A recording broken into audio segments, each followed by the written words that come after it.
So you moved to Beijing. Now what? Come with me and let me introduce you to your new city.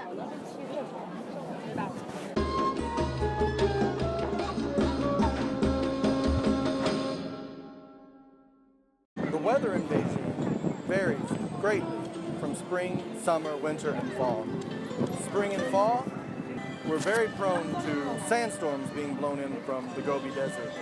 And the weather can range anywhere from 19 degrees Celsius to 22, 23 degrees Celsius on an average spring and fall day, but dropping all the way to negative 15 degrees Celsius in the winter, as well as up to 40, 43 degrees Celsius in the summer. Pollution is a huge issue in Beijing. While we have many days where the wind keeps the smog at bay, there are days, especially in the winter, where the pollution levels are extremely high.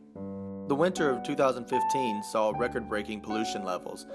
The PM 2.5 reaching well above 500 several days. Now that's not saying that pollution is always an essential part of living in Beijing. Of course there are days where the sky is blue and the PM 2.5 levels are back the way they would be in the west, down around 50 or even below. It really depends on the season and the amount of coal being used. Beijing is a Tier 1 city, as well as the capital of China. This causes the cost of living to be much higher in Beijing than in any other part of the country. Rent can be anywhere from 2,000 to 17,000 RMB per room. And because of this, as well as the fact that rent is paid 3 months at a time in advance, shared housing is the norm. One of the great things about living in Beijing is the amazing food from all over the world.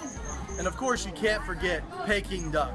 The price for food, however, can range from 10 to 12 RMB per meal with Chinese food with rice and vegetables and meat, all the way to 200, 300 a plate per person. Just depends on what you're interested in eating. And of course, anytime you travel abroad, if you want foreign food, that will always be the most expensive. Beijing has approximately 25 million people. That makes it the third most populated city in China, only behind Shanghai with an estimated 28 million and Guangzhou with a whopping 44 million people. With all those people come a huge difference in attitudes, cultures, beliefs, and languages. There are so many tourist locations and travel destinations in Beijing alone. No trip to China is complete without stopping at Tiananmen Square or the Forbidden City here. China has so much more to offer. You can go see Lama Temple, you can see the Ming Tombs, the Summer Palace, and of course, all of the architecture and tourist locations range from ancient temples all the way to modern buildings, modern skyscrapers. It's such an amazing place to visit with so much culture just in Beijing alone. In a city of 25 million people, you would think crime would be outrageous, but it's actually not.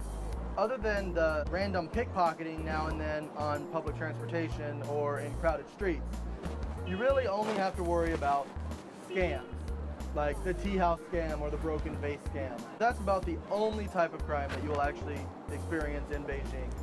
It's so safe, you never have to worry about anything while you're here. And with such a huge amount of local Chinese culture and tradition, as well as amenities that come with being a mega city like Beijing, now that you're here, don't be afraid to get lost in the northern capital and explore what your new home has to offer. Hey guys, I hope you enjoyed this brief introduction to Beijing. And don't forget, check out the other videos in the series. The other YouTubers and I are getting together and we're gonna introduce you to our city and welcome you for whenever you decide to move to China.